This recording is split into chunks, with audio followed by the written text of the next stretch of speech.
Hi, welcome back to the Reinvented Delaware podcast. And I want to just thank our viewers for your kind comments. And I can't tell you how much it means to sit back and just read some of your comments. You have so many nice things to say. We get a lot of nice comments. We get a lot of nice comments. I love reading them. And we really enjoy the fact that you enjoy what we're doing here.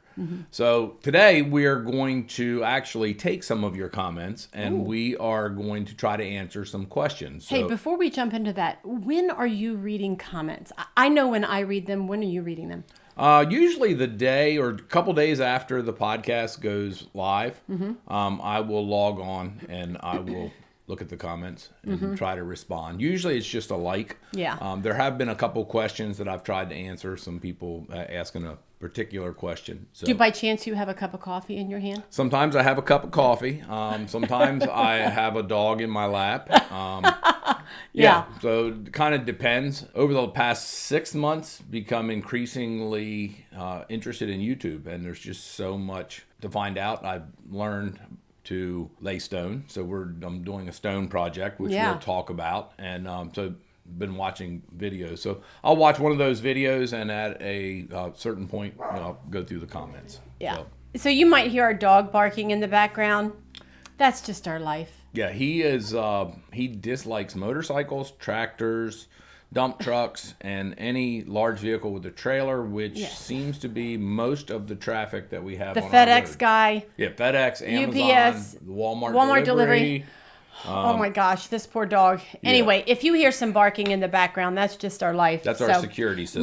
Let's get into a couple of those comments. What did you see in the comments that struck you? So we had a couple comments. One person had asked about setting up for an auction, and another had asked about what we do with things that don't sell or that we don't want anymore. And again, as Cindy has said in the past, we've done away with our vendor booth a while back, but we still have some merchandise. And so what we're talking about today comes from our past experience. So kind of get into the meat of it. You may want to consider an auction, which we just took some stuff to an auction.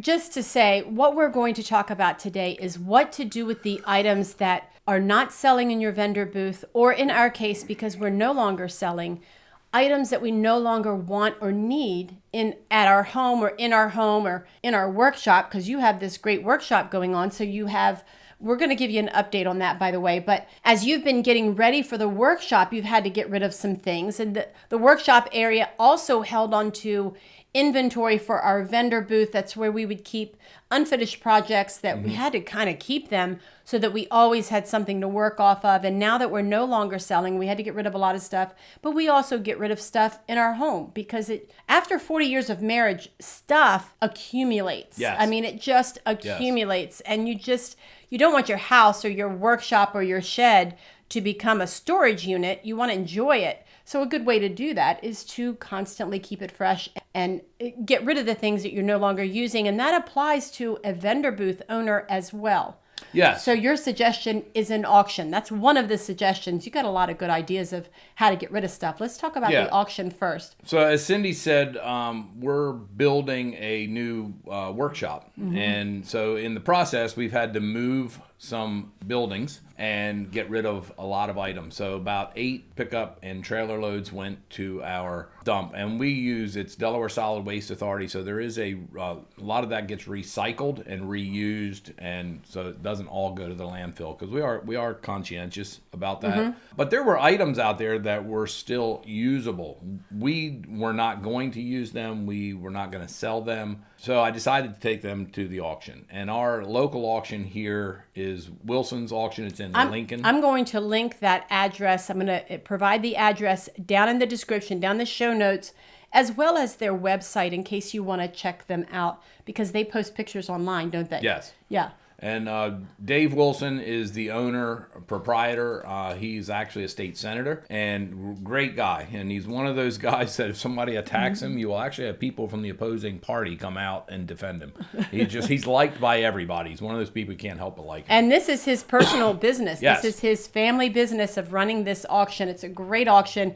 It's our favorite. Yep. And since they put pictures on Thursday evenings, I think it's Thursday nights, Steve and I are on our phones looking at the pictures of what's available. And we're like, did you see what they have? Yeah. Are we going to go this Saturday? And actually, in outfitting my new shop, I'm even more attentive because they very often get lumber, sheets of plywood, and also some really nice stands. My son-in-law bought a metal work stand. Oh my gosh. Yeah. For $20? $20. It was on casters.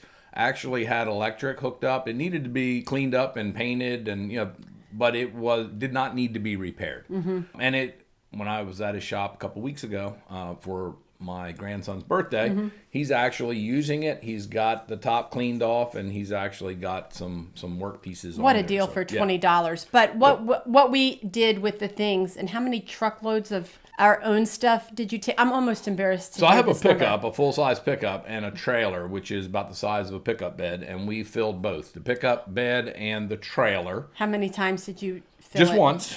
Okay. To go to the auction, it was just once. I think you're thinking of a previous time, a couple years ago, we filled it like 3 times. Oh, and took okay. stuff. Okay. And that was a spring clean out of just our stuff. That wasn't vendor stuff. Mm-hmm. But we took the stuff down there, and so there was an old cast iron wood stove. It was in That was pieces. so neat. It was neat. Yeah. was It just, was smallish, like, I don't know, 24 inches wide? No, not even. yeah, probably 18 inches, maybe 18 inches tall. It was so cute. It was, and it was probably usable if you know what a parlor stove is. A lot of people had smaller stoves in their parlor when you walked in the door, and that way they would keep the heat going if you let that cold draft in. And I'm thinking it was probably a parlor stove of some sort. Anyway, we took that. We took some stuff. We had a beautiful, beautiful barn door. So well over 100 years old. I have regrets about getting rid of that. I did, and the problem becomes, where do you store it? Yeah. And we had great plans to use it, to make a table or something, and then when we stopped selling, we decided that to get rid of it. So it was literally sitting in the barn, and then what do you do with it? And it's doing no one good. Yeah. It didn't do us any good. It wasn't doing anyone else any good. And why keep it if it's not doing anyone any good? And when you could take it to an auction and sell it, what did it sell for? You got the money back from that auction, So we got right? the money. So the 2 top sellers were the cast iron stove went for $40, and this beautiful this beautiful door went for $17. Wow. Not what I was expecting. Is that the door that was from the late 1800s Yes. barn that Yep. oh my goodness. Yeah, Somebody got a deal. Years ago, we got to salvage, or I guess resalvage, a barn. So it was an old barn, and it had been insect infested and was falling down, and the owner had sold the barn off for salvage. And so some people came in, took the lumber and the things that they wanted, but they left actually a lot of really good things, this door being one of them. And lots of the lumber. In fact, I turned one of the pieces of lumber into a sign, and I just shared it on our front porch refresh for the summer video. I'll link that video, and you'll see the sign. I hand painted the words welcome, and I used a couple of other furniture parts to make this hanging sign. That piece of wood was bug infested, and it was so pretty to paint on, wasn't it? Yep. We got some really good pieces out of it, including this door. But the door had sat in our shed where I keep lumber to dry for years. And so it ended up going down. So we got a total of $84. And after we paid the auction, we ended up with $63. So it's just something for you. If you have a vendor space, or you have items either in your house, or maybe you have some items that are unsold and you're not sure what to do with them, the auction it's a good option. However, just let me caution you that a lot of the auction services have a charge. So you want to be really, really sure what that charge is. I believe Wilson's, it is a percentage. I don't know. It's a percentage of whatever's sold. Yeah, percentage But we of don't whatever's know sold. that percentage. Some auctions will require you to come and get any unsold items. Wilson's, for the most part, is not. However, with that being said, they're probably not going to let you drop off broken or damaged merchandise, stuff that they know will not sell. And these guys are experts. They've done it for, I've been going there since I 50? was 10 years old. Yeah. So they've been doing it for well over 50 years. And, they'll stop you. If they see something that they know is not going to sell, they'll tell you, hey, we can't do that. But It's not a place to unload junk. exactly. It's a place to sell items that that work or might be a little bit broken but are fixable and you no longer need or want. But they don't want trash. Yeah.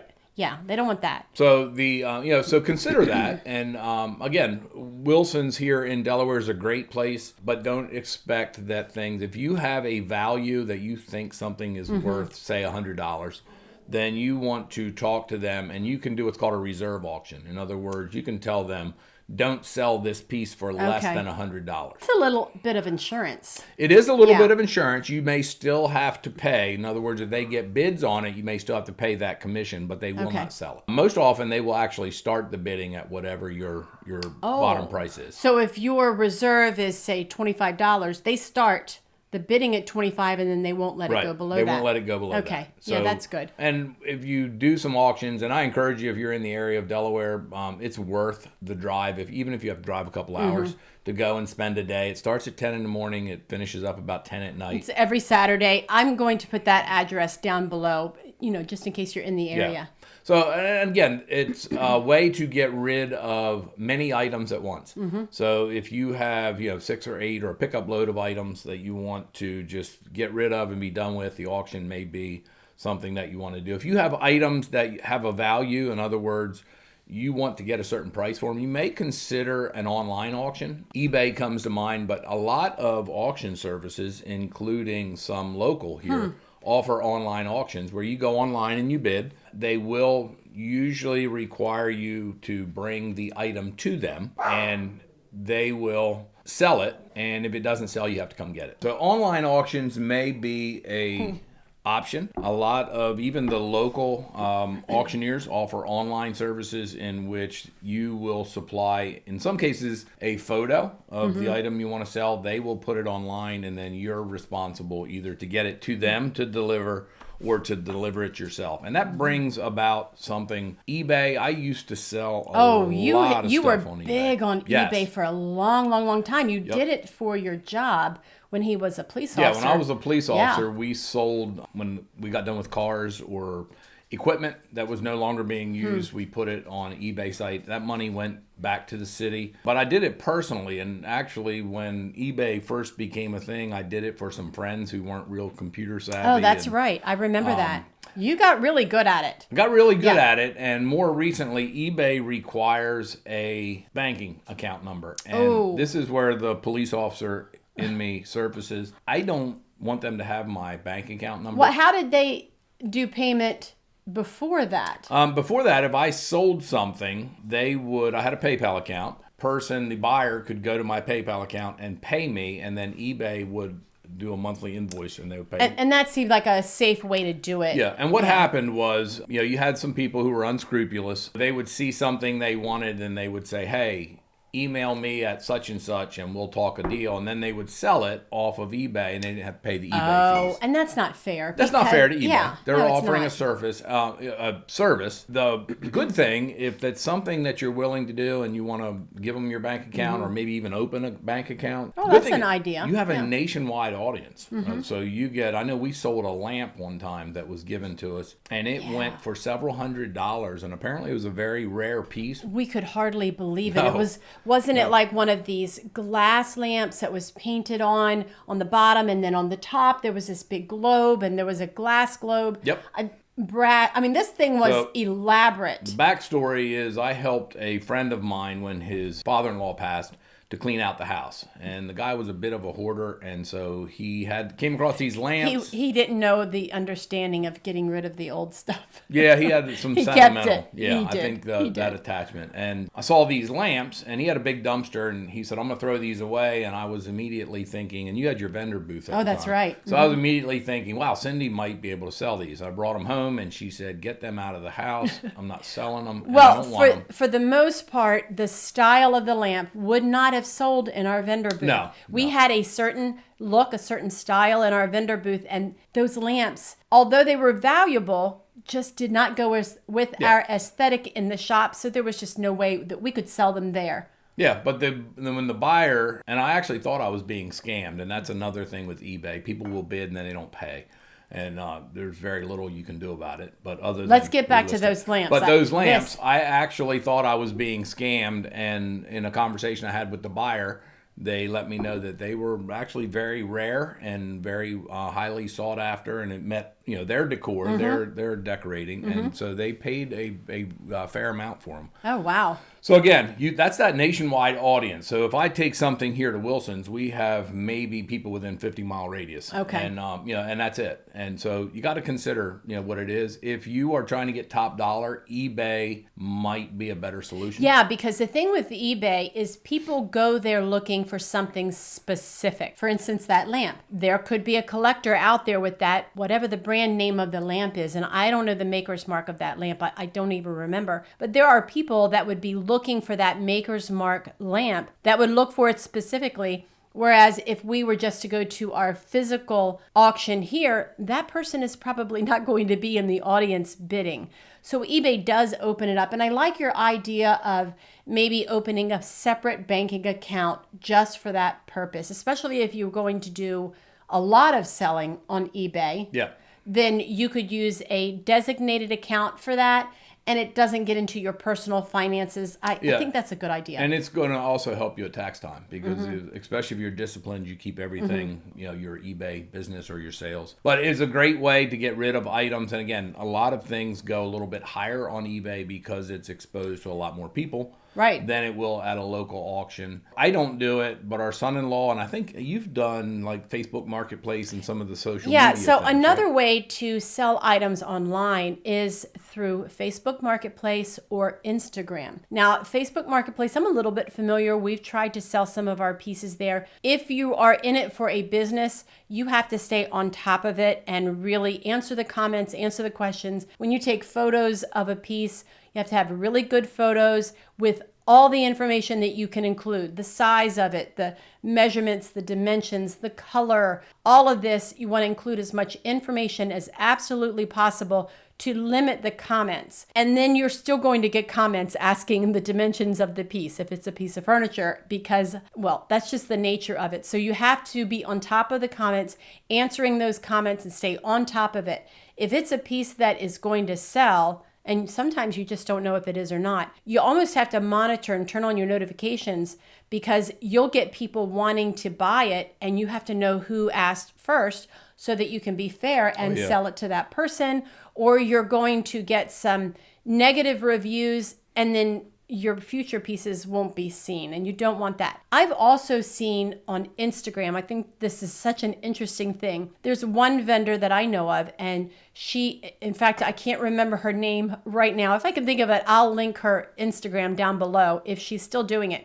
But at the time, she and her husband were in business. They would go around and purchase all these salvaged pieces like corbels or gingerbread from homes or those kind of things, but also a lot of antique and vintage finds. I found her because she has a wonderful collection of ironstone. And of course, I'm a fan of ironstone. But what she would do on Instagram is she would lay out all of her pieces in a really pretty setup. She'd have a piece of furniture like shelving, and she would have pictures of each one of those items sitting on the shelf. And then in that one picture, she'd have a lot of items, so she might have 10 pictures that she puts on Instagram, and each picture has different items in it. But she would put a number on top of each one of those items in a platform called Canva, which is a graphic design platform. It's free to use. I'll link it down below. You can use it to do the same. You just take your picture and then you put numbers on top of that specific item piece. Well, then down in the description of Instagram, you have a list of those items. Like let's say item number 1 was a antique mug. And then down in the description, you would say number 1 antique mug. And then people could get on there and she would open it up for, 24 or 48 hours. She would say this sale is going on, and she had thousands and thousands of followers. They would get on in the comments and she would stay on her phone, number 1, that vintage mug, I want that. And then She would make arrangements with them and they would PayPal her the money. She would invoice them right away. So she would take that 48 hours and monitor her phone and all of the comments on Instagram and get those items sold and ready to go. Now that would be a lot of work. That would be a crazy 2 days, but it's really no different than going to a craft or a market, a weekend market. Like we were just at one recently where people bring all their items, they're set up for payment, whether it's cash or debit cards or, whatever, paying online. They're all set up to do that. And then they sell their goods and then they go home. And doing it this Instagram way is really no different. You still have to monitor it. You're still set up to take payments. It's still a way to sell things. So if you're a vendor, that's a great way to sell some of your pieces on Facebook Marketplace or on Instagram. If you're a homeowner, and you don't necessarily want to go that big of a route, because the Instagram thing I just described is a business. Yeah. And that is a huge time commitment. So I would suggest instead, if you just want to sell a piece here and there, get in Facebook Marketplace and just post a picture of that one piece. If it's a dresser that you want to sell that you're no longer using, you're just tired of looking at it, take some pretty pictures, get some measurements, and just sell that one piece. And that's an easy way to do that. Just be ready to answer those comments right away. There are a lot of people out there looking for things, and I'm reminded, I sold a car. My son-in-law put it on Facebook Marketplace. He lives about 50 miles, so he put it on his. So he had an audience in the more densely populated part of Delaware, and got an offer like right away, and it was like twice what I wanted for the car. And then when I met the buyer, it's a single mom buying a car for her teenage daughter. And, she had almost all of the money, but she asked me, can you wait till I get paid on Thursday and I'll bring you the rest? I ended up giving her the car for what I wanted. He's such a softie. Yeah. And so, I couldn't, kind of excited, like, wow, I got double what I was asking for it. And then when I met the lady and realized she really had a need for it. And she I think what I got was fair, and I think it treated her, but I honestly thought she was going to faint when I told her, just take the car and you don't owe me anything else. That's why I love him, because he's such a sweetie. So you have to kind of consider that when you put things on Facebook Marketplace, it may be someone calling you that just doesn't have the resources for whatever reason at the time, but they really want the piece. And so you got to really have that, am I willing to let it go? And for me, I tend to be sentimental. Let's talk about the emotional attachment that we can sometimes get with pieces. We have to be ready to let go of some of those pieces if they don't have a lot of meaning to you. And I'm not talking about, like, for instance, we have a beautiful piece of furniture that came from the building that my husband's dad used to work at. We have some emotional attachment to that piece. We're not going to let it go. But on some of the pieces that we have just bought from the auction that belonged to somebody else and meant something to somebody else, I don't necessarily have a huge attachment to something like that. How about you? Same thing. I have collected some Stanley planes that are old, and they have a sentimental value to me because I know the age and they're still usable.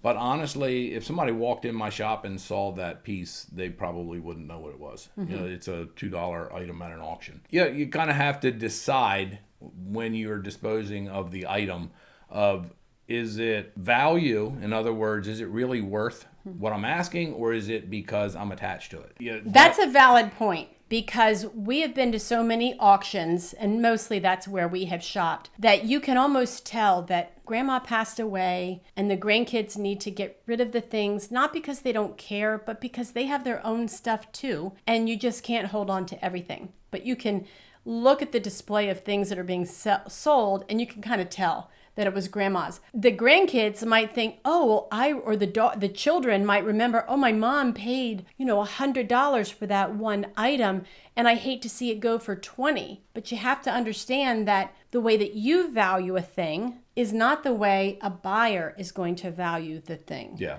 And that can be hard, because you can almost take it personally. Like, they don't understand the value of that. And it's not that they don't care. It's not that they don't understand the value. It just is a different monetary value to them than it is to you. Yeah. And that can kind of tug at your heartstrings a little bit. And you just have to learn to just be okay with it, and you're just going to let it go. And I don't know if you remember, but we went to an estate sale probably when you first started into business. An elderly relative had passed away, and we went through, and things were way overpriced. And when I say overpriced, they were much more than we were willing to pay. She was pricing out of her emotional Yes, attachment exactly, to those exactly. pieces and not thinking about the buyer. Yes. Yeah. So, we had to consider overhead because we were going to take those pieces and redo them. And it was like 2 weeks later, we saw them at the auction. And Oh, you said, yes. I remember that was at this estate sale. Yeah. So, which tells me that quite a bit of stuff didn't sell Mm-hmm. because of the pricing. And, ask some advice. Get someone that doesn't have that emotional attachment to come in. I know we had a family member pass away a few months ago, and some of my parents' household goods have become available, and I just don't have the attachment to it. And I've been And asked. that's okay. Yeah. I mean, I even asked you about this set of dishes that you grew up eating your every meal on. Like, they were these blue and white Blue Willow dishes. And I'm like, "Dude, don't you want those?" And he's like, I just don't have an attachment to them. And that is okay. Yeah. It is okay, but let's say you found your dad's pocket knife and his dad passed away years and years back. That has more emotional attachment to you, and you want to keep that rather than the dishes. And it's okay, because what I find valuable is different than what you find valuable. And it's important to recognize that in yourself. And if you're in business, like our business is together, it's important for me to recognize that in him, that the things that he values.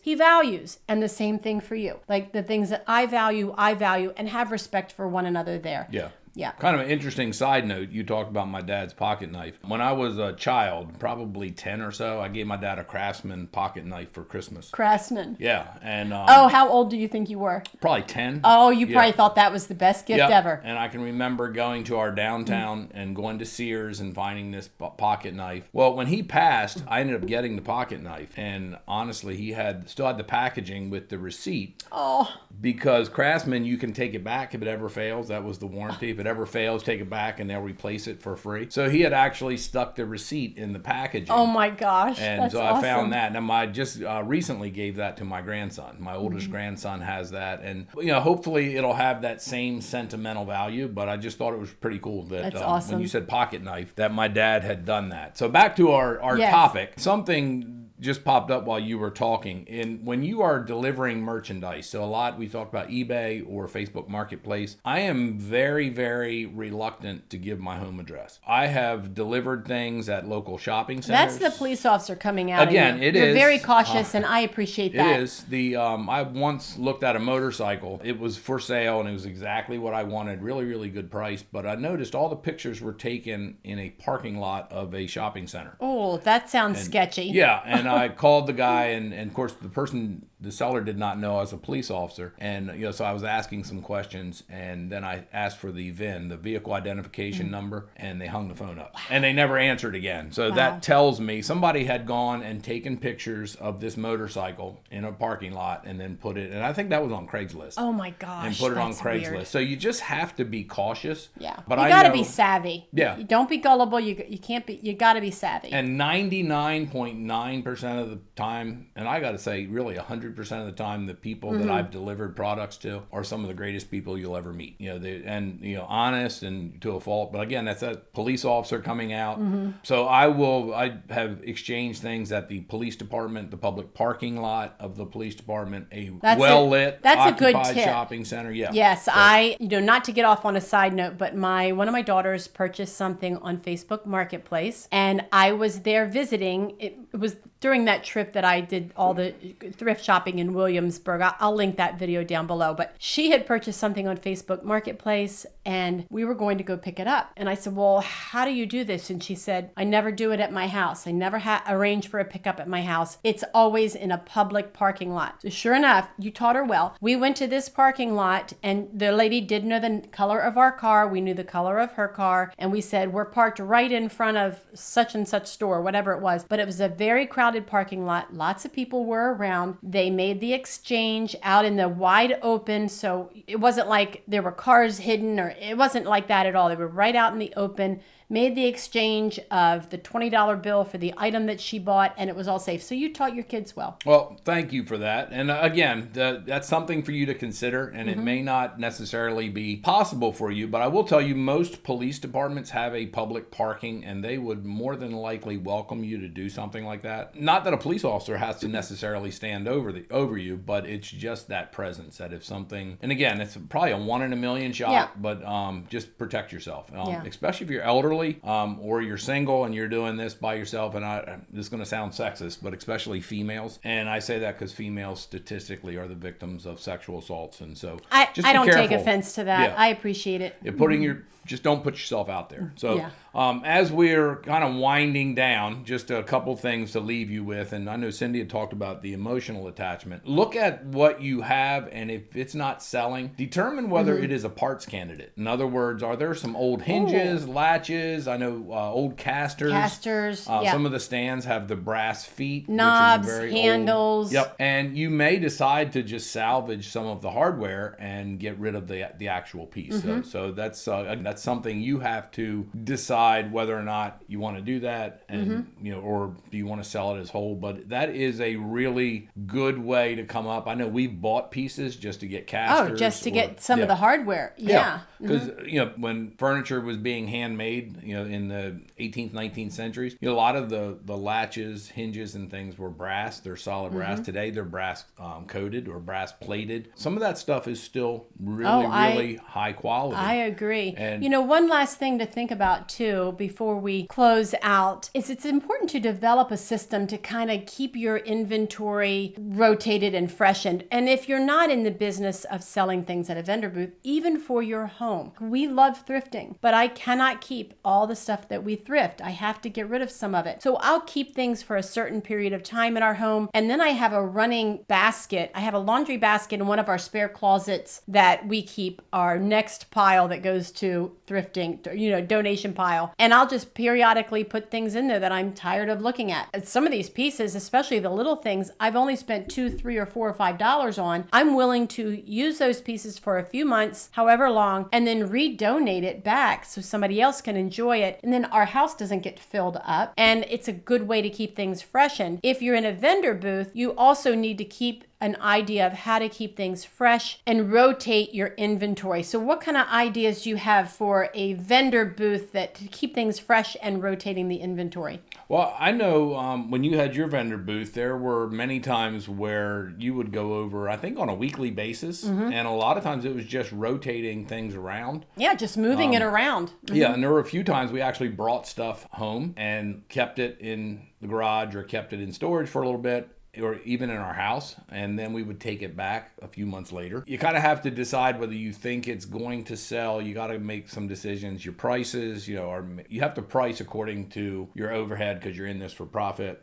But if you're overpriced, people are going to go somewhere else. So it might be worth it for you to just pull it off the shelf for a little bit and then put it back out there, because that second time, that may be the only item available, or the only item's been available in quite some time, and somebody will say, oh, I need to snatch that up right away. With what Cindy said, I think it's very important to go and to move your merchandise around in your vendor booth, because quite honestly, as a customer myself, if I go into a store and I look and I see the same merchandise there that was there 3 months ago, I'm not even going to visit that booth, because to me it says, okay, they have the same stuff, I've seen it, let me go over here where there's new stuff. So just changing around what is I guess what's going to catch your vision first, changing a little bit of that around can bring customers in that may see that merchandise, or you may have had it for a while, but now that it's out in kind of the center, they're seeing it for the first time, and it's like, oh, I have to have that. And just to kind of finish that, we had really good landlords when Cindy was a vendor. The best. And they would notify us if something big sold, and in many cases they would, if we couldn't get there right away. I know one time we were on vacation and this huge item sold, and Cindy was saying,